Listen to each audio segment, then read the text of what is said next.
दोस्तों, स्वागत है आपका मेरे YouTube चैनल पे जिसका नाम है सुमित की कहानियाँ।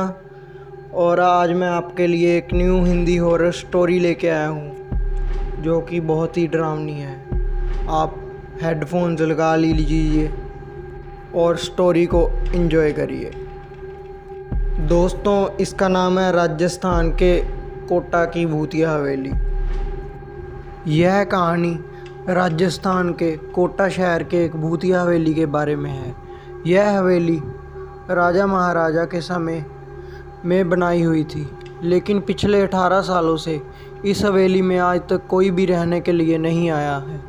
इच्छा होने पर भी इस हवेली में कोई भी नहीं रह पा रहा था, क्योंकि लोगों का कहना था कि इस हवेली में भूत प्रेत का साया है। जब अजीत सिंह को इस हवेली के बारे में पता चला तो उसने तय किया कि वो इस रहस्य को जानकर ही रहेगा। क्या लोग इस हवेली में नहीं रह पा रहे हैं? उसने मजबूत इच्छा शक्ति से हवेली में रहने की पूरी तैयारी कर ली।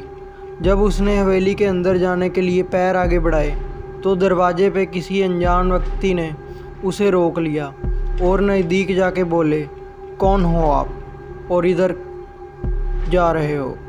अजीत सिंह ने जवाब देने के बजाय उसने सामने सवाल किया, जी आप कौन?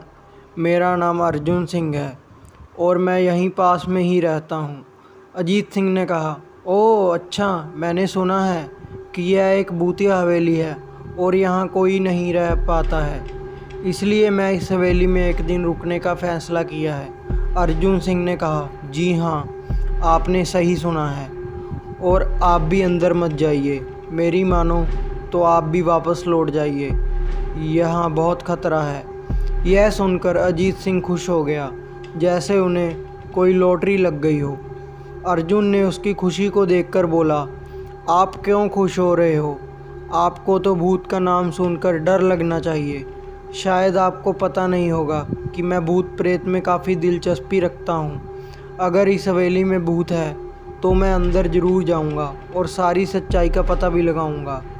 इतना कहकर अजीत सिंह उस हवेली में चले गए। अंदर जाके अजीत ने अपनी बैग को साइड में रखा और हवेली चारों ओर देखने लगा। सारे रूम भी चेक कर लिए। बाद में ड्राइंग रूम में आके सोफे पर बैठ गया। उसने वहां बैठकर दारू के 2-4 पैग भी पिए। वही अचानक उस रूम में लाइट का एक बल्ब चालू बंद होने लगी, लेकिन अजीत ने उस पर ध्यान नहीं दिया। थोड़ी देर बाद दूसरा बल्ब चालू बंद होने लगा, फिर तो हवेली की सारे लाइटें चालू बंद होने लगी। यह सब देखकर अजीत अपनी जगह पे खड़ा हो गया और संपूर्ण सावेचित हो गया।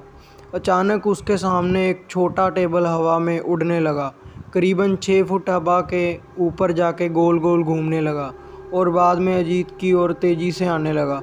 अजीत ने तुरंत ही अपनी जगह बदल दी और दूसरी ओर चला गया और वो टेबल वहीं जाके गिरा जहाँ अजीत खड़ा था। अजीत कुछ समय समझ पाता उतने में सोफे की शीट उसकी ओर आने लगी। वो जल्द खड़ा हो गया और छलांग लगा के दूसरी ओर कूद गया, जिसके कारण सोफ़ा दीवार को टकराया और अजीत बच गया। अचानक सब कुछ शांत हो गया। अजीत ने चारों ओर सतर्कता से देखा और बड़ी आवाज़ में बोला, तुम जो भी हो सामने आकर के बात करो। वहीं एक बड़ी परछाई उसके सामने आई। अजीत ने उस परछाई को देखकर बोला, कौन हो तुम और क्यों मुझे मारना चाहते हो? परछाई, तुम्हारी भूल के कारण। अजीत, मेरी भूल? मैंने कौन सी भूल की? परछाई, इस हवेली में आने की भूल। मैं किसी को भी इस हवेली में खुश नहीं देख सकता। अजीत, लेकिन क्यों? वो परछाई जवाब दिया, आज से 18 साल पहले इस हवेली के मालिक ने मुझे यहीं पे ही मार डाला था। मेरी कोई गलती भी नहीं थी। इस कारण की वजह से मेरी आत्मा इस हवेली में भटकती रहती है। मैं किसी को भी इस हवेली में नहीं रहने दूंगा, क्योंकि इस हवेली में मेरा खून हुआ था। इस हवेली में जो भी रहने के लिए आएगा उसकी मौत होगी। अजीत ने कहा, मैं तुम्हें अपने असली रूप में देखना चाहता हूँ। तुम्हें मारने से पहले मैं तेरी यह इच्छा अवश्य पूरी करूँगा। और उस परछे ने एक भयानक दरमियाना रूप ले लिया। उसका चेहरा इतना भयानक था कि अजीत भी एक क्षण के लिए डर गया था। लेकिन दूसरे ही क्षण में उसने अपने आप पर काबू पा लिया। बाद में इसने अपनी जेब में से सफ़ेद पाउडर निकाला और उस भूत के पर फेंक दिया। भूत के पर पड़ते ही वो जलने लग गया। बड़ी बड़ी ज्वाला उठने लगी। वो बहुत ज़ोर ज़ोर से चिल्लाने लगा और बाद में पूरी तरह से जल गया। उसके बाद अजीत ने चैन से सांस लिया और वहीं पर सो गया। दूसरे दिन सुबह अजीत को सही सलामत हवेली से बाहर आते देख अर्जुन को आश्चर्य हुआ। अर्जुन ने अजीत से पूछा, तुम कैसे जिंदा हो?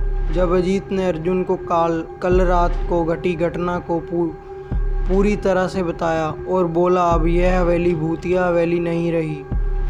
दोस्तों, आपको ये कहानी कैसी लगी मुझे कमेंट करके ज़रूर बताना और वीडियो को ज़्यादा से ज़्यादा लाइक करना, शेयर करना और सब्सक्राइब कर लो। दोस्तों, एम करते हैं 100 सब्सक्राइबर्स का।